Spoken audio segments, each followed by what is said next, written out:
surgery to remove an alien implant caught on tape. A flying saucer fragment found. UFO landing sites located. All the work of a special breed of investigator. I have seen an overwhelming amount of physical evidence.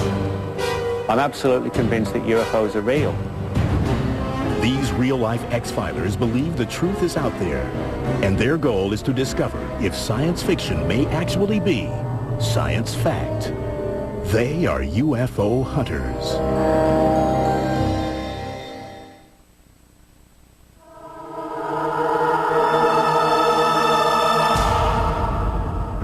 The job of a UFO hunter is the quest for ultimate truth.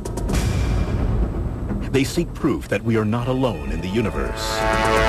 They present evidence that we are being visited by beings from other worlds. But does proof of such visits exist? And if so, would that change people's opinions of UFOs and UFO hunters? In 1985, one man, Bob White, claimed that he'd found a fragment of a UFO. I was traveling from Denver to Las Vegas with a young lady named Jan. And in the high desert, if it's a bright, clear night and the stars are shining, which it was, you could see forever. I was asleep when she woke me up and asked me what this strange light was. I didn't know. So I stayed awake and we watched it. As we got closer to the light, it got bigger. We stopped the car to look at it. The light was so bright, I had to shield my eyes like this to look at it. She turned the headlights on for some reason. When she did, this thing just shot up in the air that fast. And when it got up in the sky, it connected to another light, and then this object was ejected from it.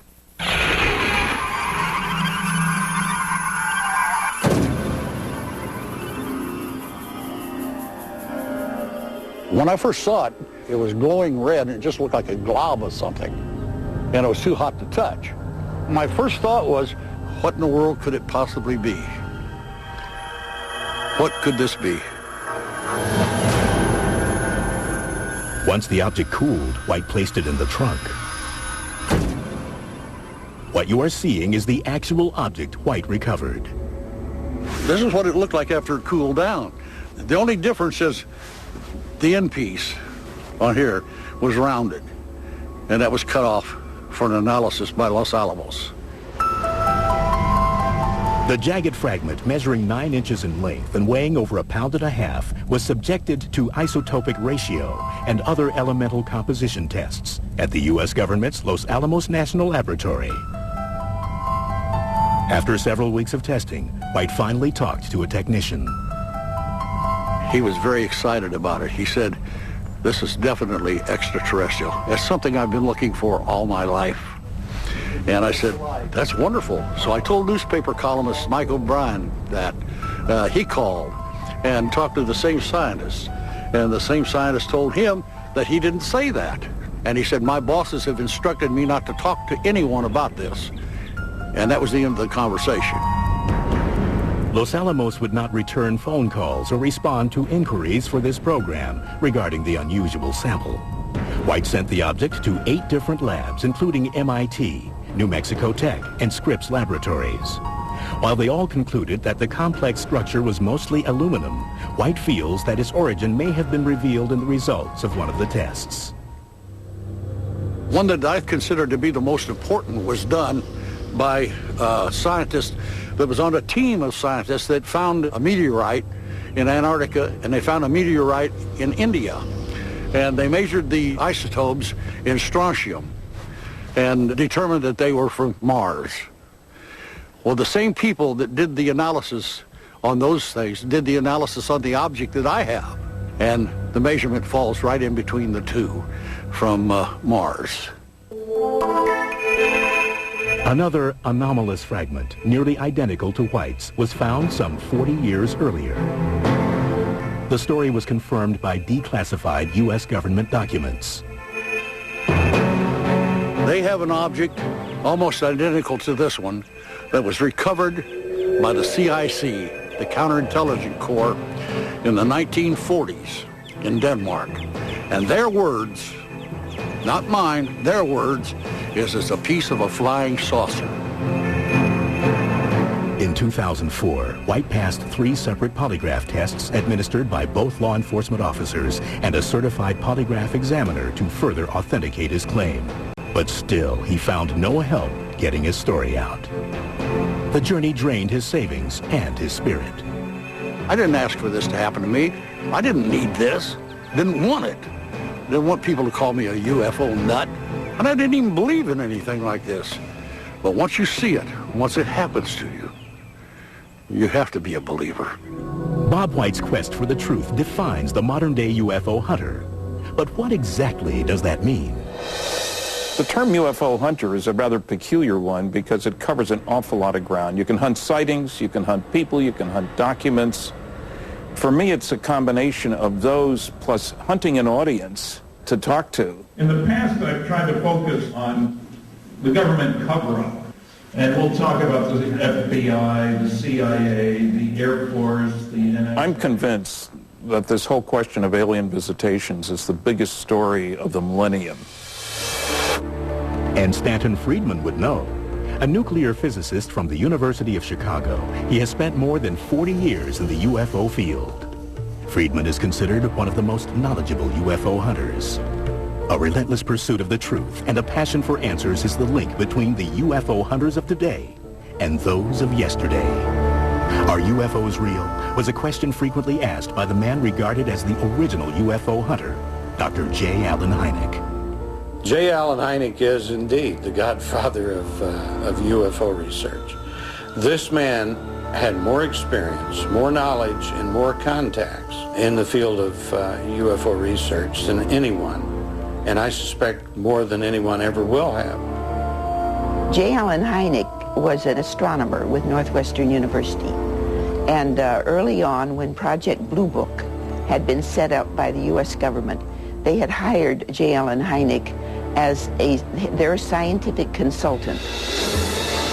Project Blue Book was developed in 1947 by the U.S. Air Force to scientifically investigate the UFO riddle. Hynek was its chief civilian consultant, and he went in as a skeptic. To this time, there is no proof that I would consider valid scientific proof that we have been visited by spaceships. Hynek eventually realized that he was not given full access to the data. One example of this is the investigation of the 1968 UFO sighting over Minot Air Force Base in North Dakota. He was asked by the Air Force to go there and investigate the case, and when he arrived in North Dakota, he was prevented from talking with the witnesses. So it was the fact that some of the cases, the very good cases, were indeed going somewhere else. After 21 years of working with the government, Hynek's opinion on the reality of UFOs changed.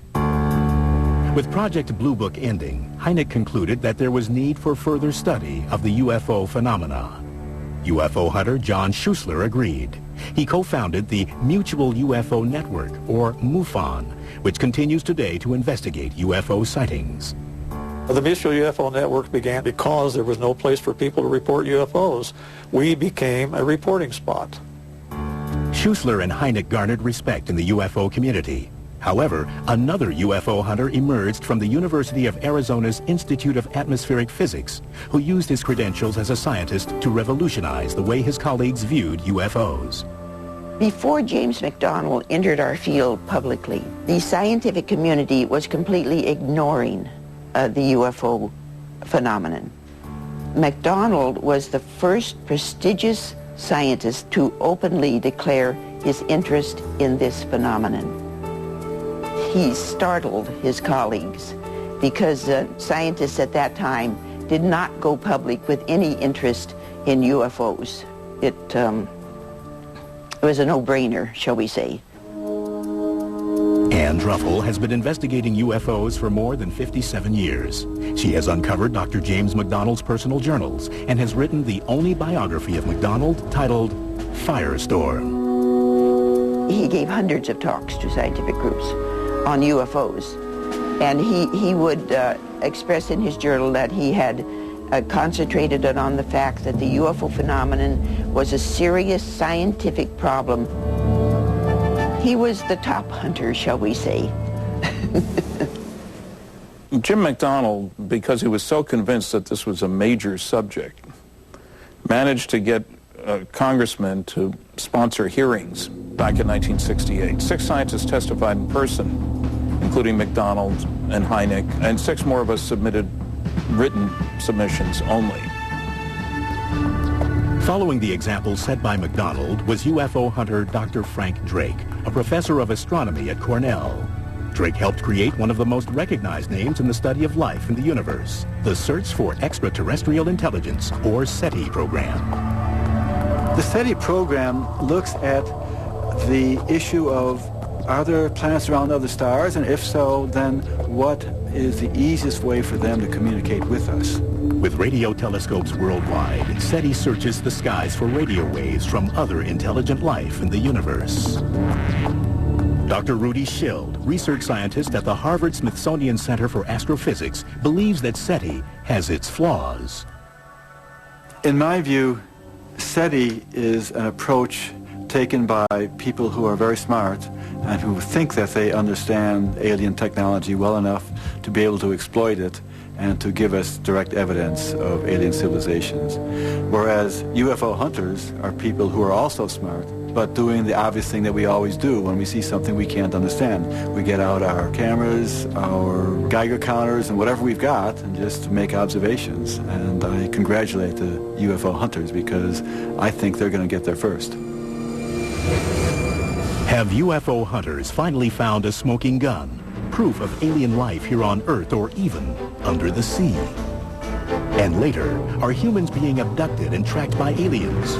Exclusive footage of a surgery to remove alien implants may just change your mind about UFOs. These objects contain metals which are not from this Earth.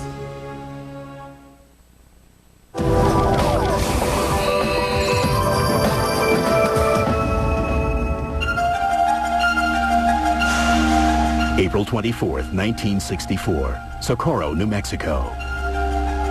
Police officer Lonnie Zamora witnesses an oval object on 4 legs with 2 humanoids less than 100 feet away in broad daylight. The object quickly ascends, leaving burnt bushes and 4 imprints on the ground. 2 days later, a nearly identical object is witnessed 150 miles away in La Madera, New Mexico. Both cases are investigated by the original UFO hunter, J. Allen Hynek, and his student, Ted Phillips. I did start out as a skeptic, and I was kind of a convert after Socorro, New Mexico. There were 4 imprints in the ground where the landing legs had gone in, and some small, what appeared to be footprints. And this is truly one of the good cases, the very good cases. We have looked at the work of Ted Phillips for years. We have respected what he's done. He's a person that, before it was popular, went out and started collecting evidence of landings of UFOs, what he called landing trace effects. This is physical evidence that something's going on. As a UFO hunter, my job really is simply to gather the hard evidence to support UFO sightings. Over the past 36 years, I've been involved with or personally investigated somewhere around 600 cases. Because of the amount of trace evidence, the Socorro, New Mexico case was a turning point for many UFO hunters, including J. Allen Hynek. Allen talked about this case. He told me later that he began to see that something, in fact, was taking place because this was a daylight sighting by a police officer with other witnesses and the finding of physical traces at the landing site. So this is why then 4 years later, he suggested to me to specialize in landing cases, especially with physical evidence, for the simple reason that you can look at 1 million lights in the sky and it produces really nothing except 1 million reports of visual observation. Dr. Hynek always suggested that people specialize. Ted listened, and he did specialize, and that's why he became so well known for trace effect investigations. To this day, the Socorro landing is still listed in government files as unexplained. Phillips' archives are filled with cases that he calls significant. Significant case would be one in which we have multiple witnesses, good seeing conditions, close range, plenty of time for the individuals to figure out what they're looking at, and resulting physical residue of some kind. In other words, the object is at that site and it generates physical traces on the plants, on the soil, tree damage. It can go several ways. Some of the cases he's investigated couldn't have been done in normal ways. You couldn't have faked it, for instance. It had to be something unusual, unconventional. It flew in, landed, it actually changed the environment, and then it left. I believe that we're dealing with constructed devices under some kind of intelligent control. And that's based on the data, the facts, period. While Phillips may lead the way in land investigations, other UFO hunters are looking to the sea. Considering the fact that water covers about 70% of our planet, a significant part of the UFO research occurs at sea. UFO hunter Paul Stonehill has spent more than a decade examining declassified Soviet documents that detail such sightings. When the Soviet Union started disintegrating, I decided to form a so-called Russian UFO Research Center to be a bridge between Soviet ufologists and their American counterparts. The Soviets knew that there were objects and phenomena that they could not explain, grasp, or capture. So they wanted to study it. Some of the most interesting cases took place in 1960s and 70s when Soviet submarine commanders would encounter gigantic objects chasing them to deep waters. Huge objects would ascend from the ocean. Cigar-shaped objects would hover over Soviet ships, observe, move about at great speeds. Stonehill specializes in what researchers call USO encounters. A USO is unidentified submersible object. A UFO is unidentified flying object. The Soviet military intelligence, and especially naval intelligence, had been very much interested in the USOs simply because they wanted to assess the threat presented.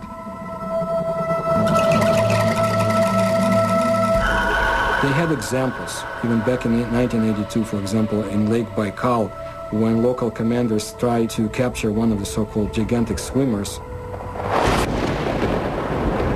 Machinery was destroyed, people died, human beings died while trying to capture the unknown phenomenon. And the Soviet High Command decided not to lose any more people. There was nothing they could do about the so-called observers.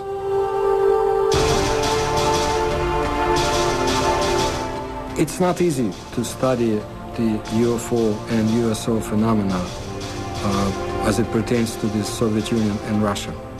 Secrecy has always been in fashion, whether in Russia or the Soviet Union. I truly believe that whatever is hidden in the files is fascinating to an extent that when it comes available, if it ever does, it would change the course of history of our planet. But while some scour archives and documents, other UFO hunters explore well beyond the physical environment. A lot of people that investigate UFOs eventually broaden their horizons, so to say. They get into metaphysics as well. I think they do that because they didn't get all the answers they wanted, and they feel that there's something bigger out there than the physical science that we've been dealing with. One such UFO hunter is John Rixey Moore. Throughout the 1990s, he traveled the globe investigating a phenomenon commonly associated with UFOs, crop circles. A fresh one definitely is a physiological experience. It's something that makes your hair stand up. When you're walking in one, it's very interesting to note that normally the center of the vortex that formed it is not necessarily the center of the image, of the glyph. It's off-centered. If you walk with the lie of the plants, you get the feeling that you're walking downhill. You can get going too fast. That's the sensation you get. When you turn around and walk against the lie of the plants, you have the exact opposite sensation. You become breathless. It feels like you're walking uphill. Some people react so dramatically to them that they begin to get nauseous as they approach them. UFO hunter Ruben Uriarte has also experienced firsthand the physiological effects that Moore has encountered. Over the years that I've had the opportunity to walk into crop circles, I noticed from a number of other people who are also in the formation sharing their bodily sensations, some of them feeling very dehydrated, some feeling nauseated. Sometimes that has happened to me too, where I feel nausea. It's a sense that there's some sort of sensation that's going on with you.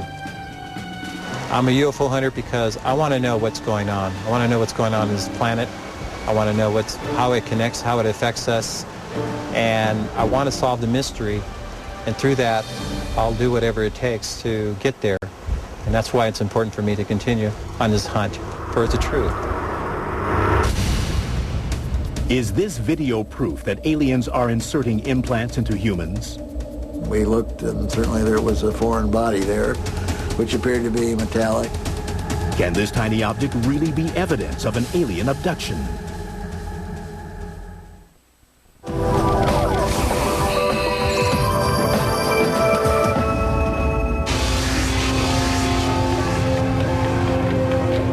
Nightmares. Strange recurring images. And missing time. UFO hunters say these are signs of alien abductions. Skeptics, on the other hand, argue these experiences can generally be explained by modern science.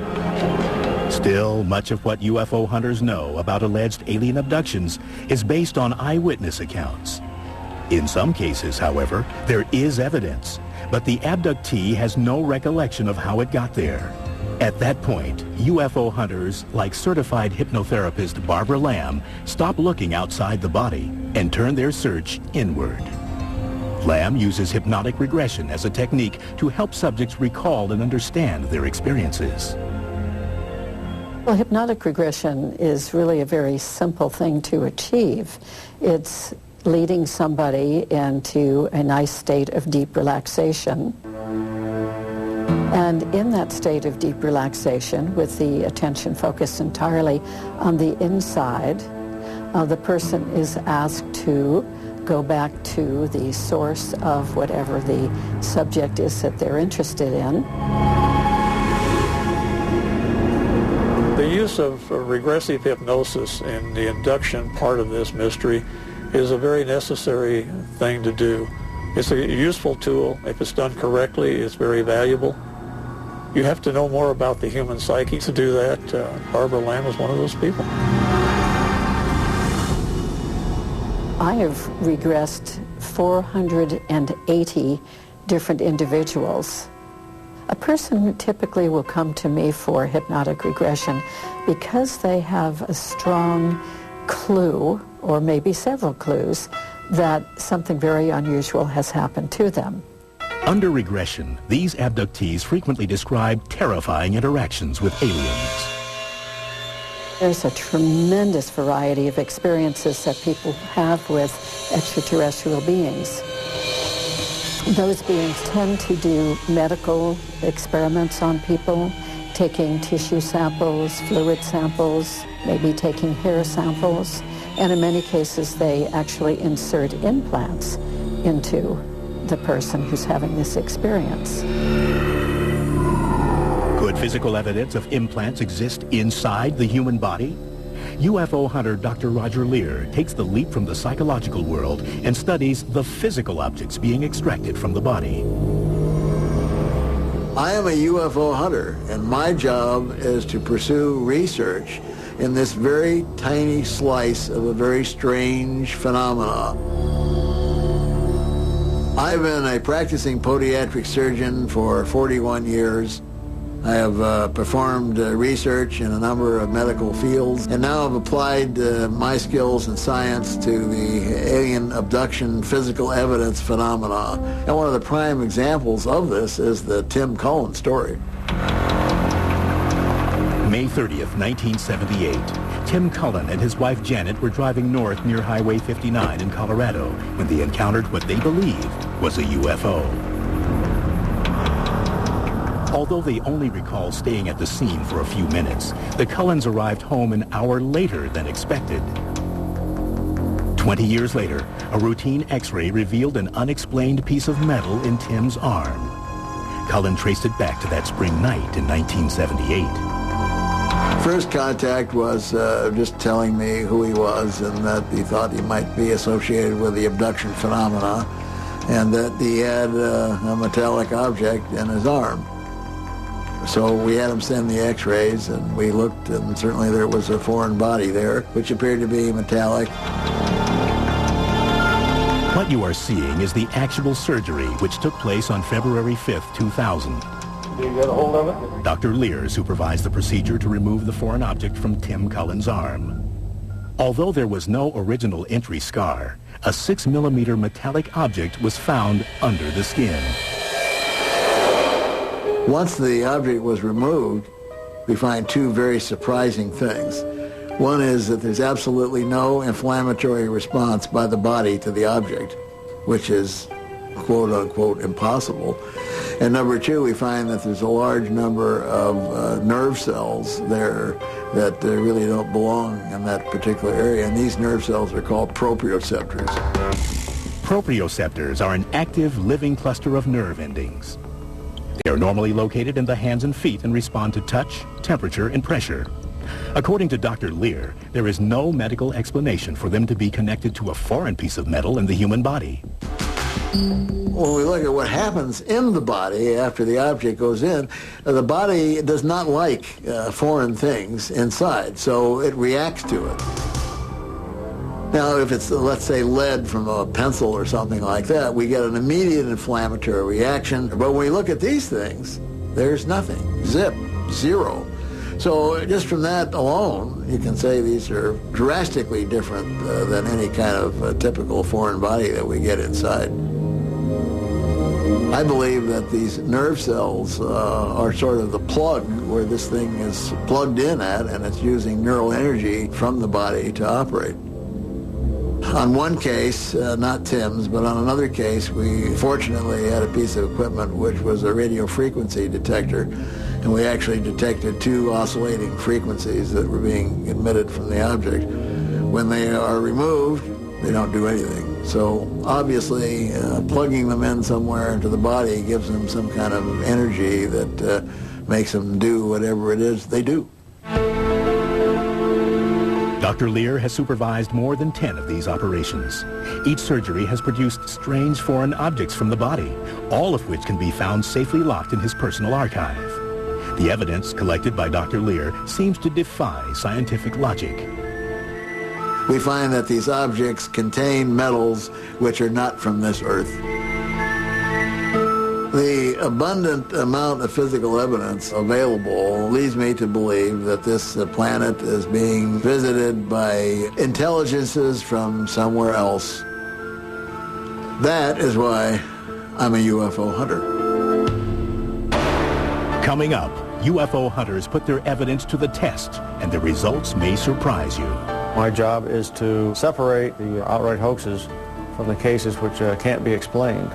And is there a worldwide cover-up to hide the truth about UFOs?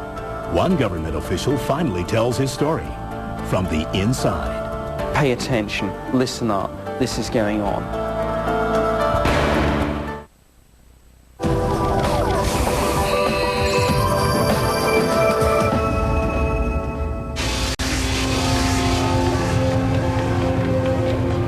Ultimately, validating the hard evidence accumulated by UFO hunters is just as important as recovering artifacts.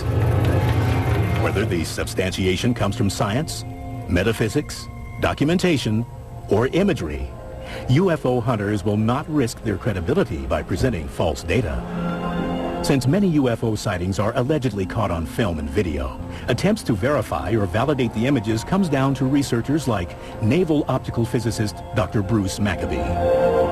I'm a UFO hunter, and my job is to separate the wheat from the chaff. For example, in the photographic cases, to be able to separate the cases which are mistakes or outright hoaxes from the cases which can't be explained. Dr. Maccabee has authored 36 technical articles and more than 100 UFO research papers over the last 2.5 decades. I've known Bruce for over 30 years. I find that he is persistent, he is consistent, he is scientific, and he doesn't let opinions come in so much as science. In my opinion, Dr. Bruce Maccabee is indeed a true UFO hunter. Dr. Maccabee uses computer analysis systems to actually feed in and analyze each frame of a video, for instance, or to feed in a photograph. As a result, he has done investigations that stand the test of time. I have done not only photographic research, but also historical research into the subject of UFOs.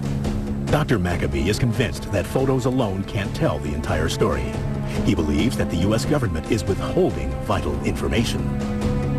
I was one of the first people to try beating down the doors of the government by getting information out about the FBI. J. Edgar Hoover himself says it is not now, nor was it ever was, the role of the FBI to be involved in UFO investigations. Dr. Bruce Maccabee filed a Freedom of Information Act request.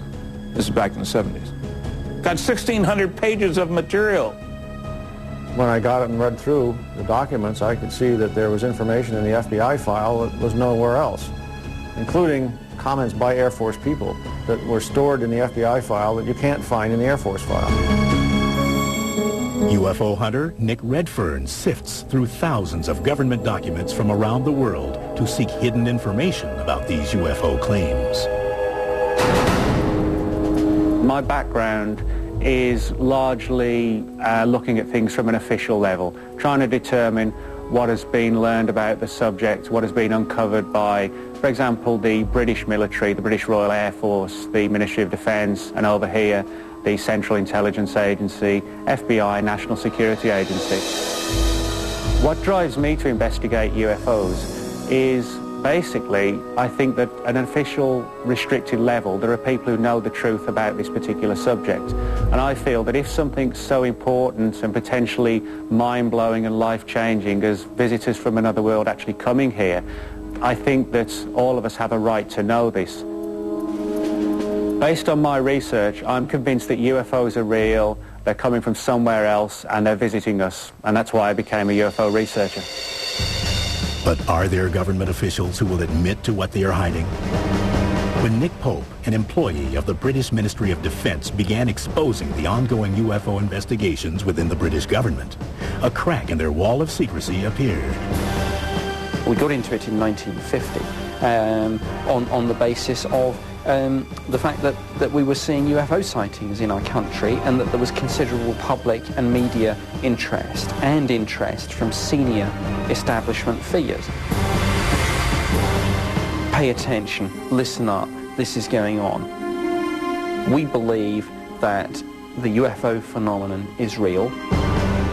The significance of an MOD employee actually coming out with a statement that they believe some UFOs are alien spacecraft, I think, is to really get across to the media and the public that these things are taken seriously at an official level and that there are people investigating these things. Dr. Robert Wood, former aerospace engineer and associate of J. Allen Hynek, analyzes documentation from the 1950s that alleges the existence of extraterrestrial visitation. Obviously controversial, these papers represent one of the most difficult tasks to UFO hunters: document authentication.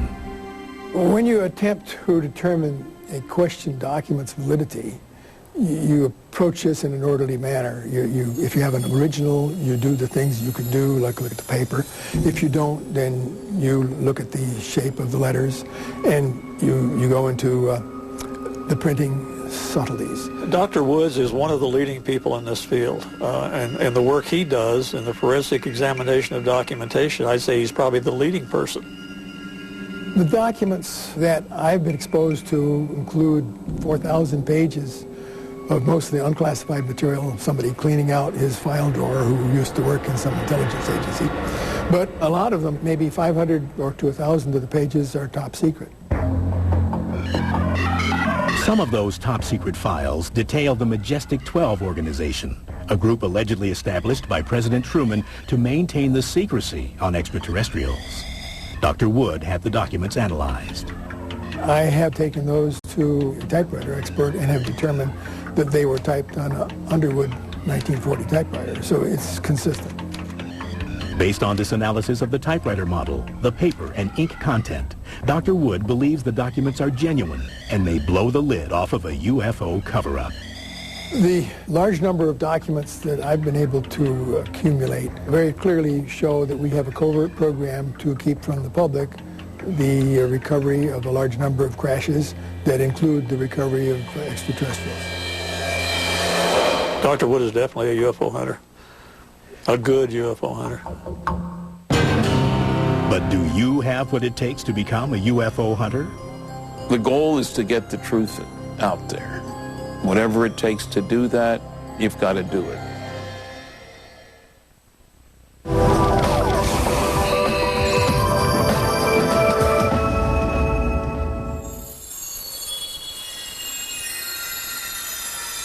Though UFO hunters are gaining visibility around the globe, they have a perceived PR problem. They're simply not taken seriously. Establishing credible standards for UFO investigation has fallen upon MUFON, the Mutual UFO Network, based in Denver, Colorado. This is the largest scientific research organization on UFOs anywhere in the world. They have developed a program to train those interested in the field to do a thorough investigation. The job of the investigator is not to express an opinion, not to influence witnesses, but basically to keep his mouth shut, listen to what they have to tell him, and put that together in some kind of meaningful form. And you have to have some training to be able to approach the subject in the right way. How are you going to go about doing the investigation? The MUFON Field Investigator Training Program trains members of MUFON who wish to volunteer to become field investigators for the organization. Kathleen Martin is the director of MUFON's Field Investigation Program and oversees the training and progress of over 1,000 UFO hunters across the nation. We currently have no formal government-sponsored organization that does this kind of work. And people feel that there is a real need for this kind of work to be done. Yeah, that's a good point. And another... Peter Jeremiah is one of the many trainers involved in the MUFON program and is skilled at determining who could cut it, who is serious-minded, and who should be weeded out from the ranks. That is the terrestrial vehicle. My goal for teaching others to become certified is to try to get a quality investigator out there doing the work. I don't want to see true believers out there that every little thing that happens is a definite UFO. I don't want to see that happen. Again, is it better to get it? If they follow the investigator's manual and do the research the way they should, the unknowns will show up and the other cases will fall by the wayside. Verbal, my goal is to keep good quality investigators out in the field. You need to use your Bible when you're doing your investigation because this is where all the information is. Their Bible is the MUFON Field Investigators Manual. MUFON field investigators treat their UFO cases in the tradition of original UFO hunters like Dr. J. Allen Hynek and Dr. James McDonald. The organization has created a package of forms to help facilitate the documentation process and also a field investigator's kit with specific tools for the right job. The equipment includes a tape recorder, compass, maps, and a camera. MUFON director John Schuessler has a vision for the continued advances of MUFON. When a new investigator enters the field, he wants to make sure the level of credibility is maintained. We require all field investigators to study that and to take an exam to show they have been through it and they understand the way of doing things. This doesn't mean we limit how much they do in the field. What it means is we give them some criteria so when we get done, everybody's talking the same language. And then have them put it in writing. After the training is over, the UFO hunters head out into the field. But basically what happens is you'll get a report. First thing I do is call the witness, set up a meeting. I like to go to their place, I like to talk to them face to face, not so much on the phone. We'll go out to the field with them, just if they have any photographic evidence, like camcorders or still pictures or any of that, we take that under account. By the end, our main goal is to produce a summary, a report, which then goes to the National MUFON headquarters. Every year, MUFON investigates more than 1,000 cases, of which 20% fall into the category of unexplained. We have some 300 consultants and research specialists in every possible field of endeavor that are able to look at this material. Those are scientists. And we go everything from astrophysics to religion. Back in the days when Dr. Hynek was doing this, he had an invisible college. These were people that were scientists that didn't want anybody to know they were doing it, but they would help him. Today we have a visible college that people are saying, I don't care, I'm going to look into it because I am a scientist. And that's truly what science is all about. I was speaking with Anne. Information is discussed and debated at annual UFO conventions, like the National UFO Conference in Los Angeles, California. Cover up. I do believe UFO hunters come to conferences to learn more. 45. They're looking for answers to what maybe they've seen, maybe they've heard about, or maybe they're just curious about. So I believe that some of the attendees are UFO hunters. They're seeking out the truth for themselves. It operates a website. Symposiums, conferences, gatherings are always very important. I like to add that it's more the networking that's very important. It's important to hear what's the latest from the different researchers that are out there. But there's a lot behind the scenes, and these conferences provide the avenue for people to get together and to share notes, to share what's going on. And believe me, I've learned more from behind the scenes many times. Regardless of their reasons for investigating UFOs, these hunters have one common goal. I think it's definitely my job to tell the truth. And what is the truth? That is the prime goal, to find out what the truth is behind this. I think we are mature enough now to take whatever the truth might be. The goal is to get the truth out there. Whatever it takes to do that, you've got to do it. As they look to the stars, the earth, or within the human body, UFO hunters feel their case is strong and the evidence irrefutable. As new technology, like the Hubble Space Telescope, identifies undiscovered Earth-like planets, one must wonder if the mysteries of the universe have, or ever will be, solved. But one fact remains. UFO hunters feel they are on to something big. These people, their testimony, could send a guy to the electric chair. And yet they report a UFO and they're no longer credible. And that's a double standard in this country that I simply can't understand. When someone says to me, there's no physical evidence, I look at them with a dismayed look and would tell them that I'm very, very sorry for them. And they would say, why? And I would say, because you're so misinformed. The evidence is overwhelming in the form of large-scale scientific studies, physical trace cases, multiple witness radar visual sightings, abduction cases. There's an enormous amount of data, and what I find is that the people who don't agree with me are people who haven't studied that data. I think we have seen through the UFO mystery the glimpse of the future. We're seeing devices in our atmosphere that operate in ways that we can't and haven't been able to operate. If we could harness any one of these, it'll change the future of humanity.